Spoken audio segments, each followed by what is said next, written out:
Salam sejahtera untuk kita semua.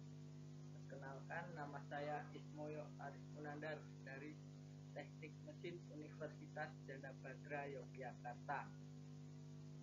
Ini saya akan mempresentasikan makalah saya yang bertemakan teknologi pembakaran sampah menggunakan insinerator.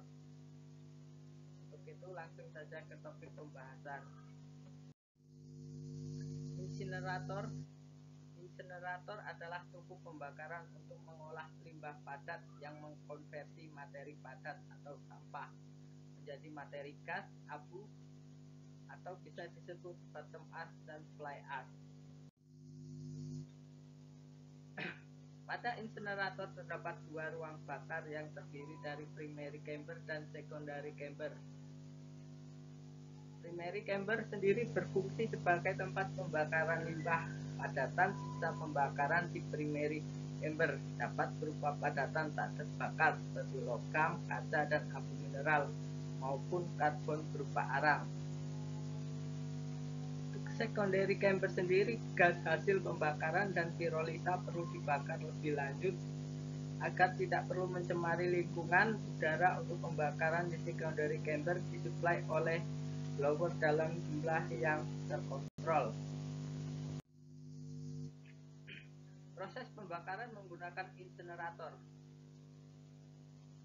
Prinsip kerja insinerator adalah sebagai tempat pembakaran dengan suhu tinggi di atas 800 derajat Celcius sehingga bahan bakar yang dibakar tidak dapat daur ulang lagi. Proses insinerasi digunakan untuk mereduksi sampah yang tergolong mudah terbakar, combustible, dan tidak boleh didaur ulang lagi karena berbagai alasan. Sasaran insinerasi adalah untuk mereduksi massa dan volume buangan, membunuh bakteri dan virus, mereduksi bakteri kimia toksik, serta memudahkan penanganan limbah selanjutnya. Insinerasi dapat mengurangi volume buangan padat domestik sampai 85% sampai 95% dan mengurangi berat sampai 70% sampai 80%.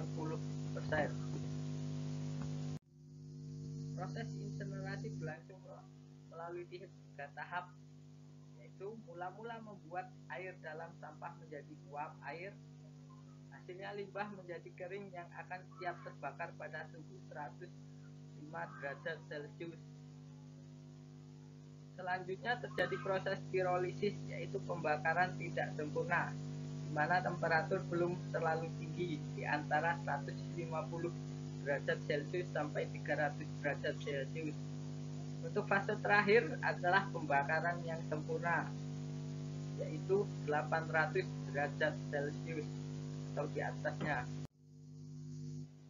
Agar terjadi proses optimal, maka ada beberapa aspek yang harus diperhatikan dalam menjalankan suatu insinerator, yaitu aspek keterbakaran, menyangkut nilai kalor, kadar air, dan kadar abu dari buangan padat, khususnya sampah.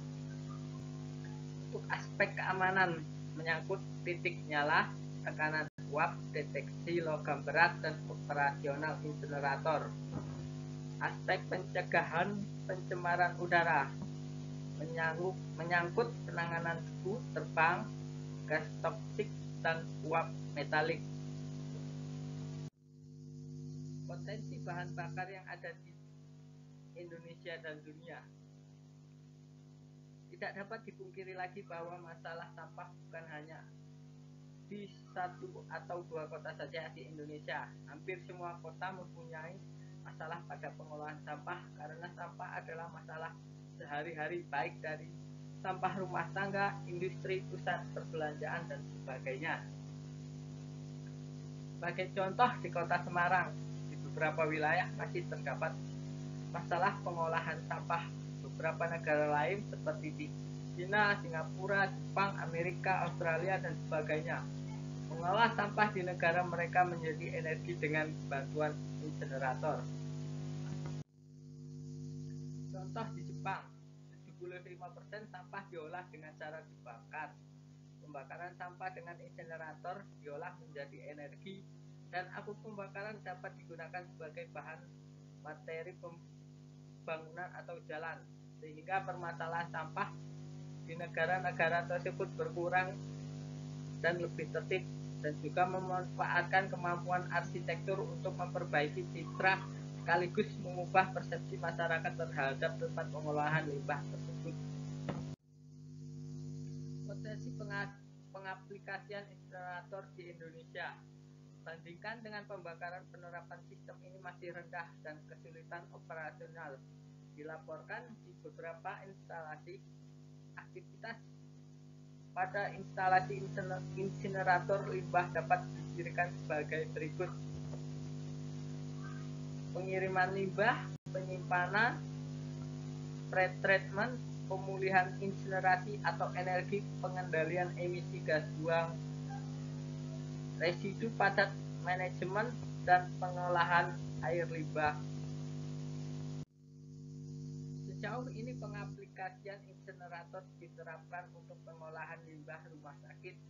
Untuk bisa operasionalnya insinerator di rumah sakit harus memenuhi persyaratan administrasi dan persyaratan teknis.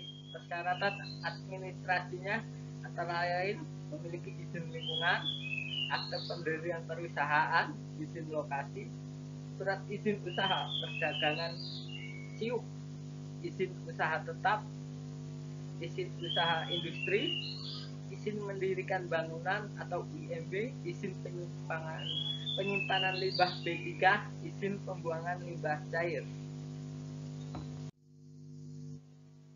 Untuk persyaratan teknis insinerator yang harus dipenuhi, yaitu yang pertama, efisiensi pembakaran sekurang-kurangnya 99,5%. Suhu ruang bakar utama sekurang-kurangnya 8.800 derajat Celcius. Suhu paling rendah yaitu 10.000 derajat Celcius di ruang bakar.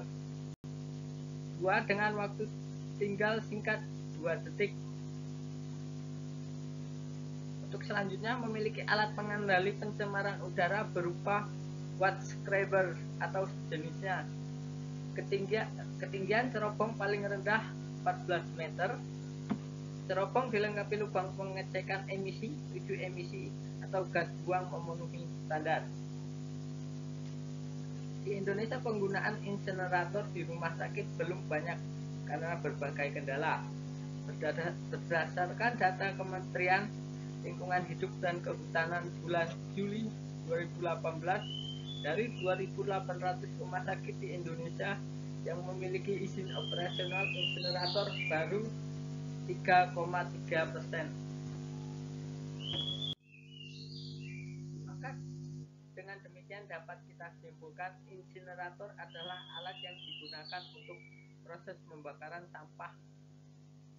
Alat ini berfungsi untuk merubah bentuk sampah menjadi lebih kecil dan praktis, serta menghasilkan sisa pembakaran yang steril sehingga dapat dibuang langsung ke tanah. Prinsip kerja insinerator adalah sebagai tempat pembakaran dengan suhu tinggi di atas 800 derajat Celcius, sehingga bahan yang dibakar tidak dapat didaur ulang lagi. Sejauh ini pengaplikasian insinerator diterapkan untuk pengolahan limbah rumah sakit.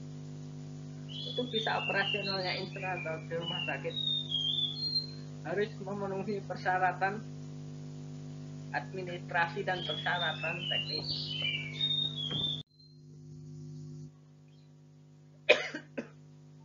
Demikianlah presentasi dari saya. Semoga bisa bermanfaat bagi teman-teman semua.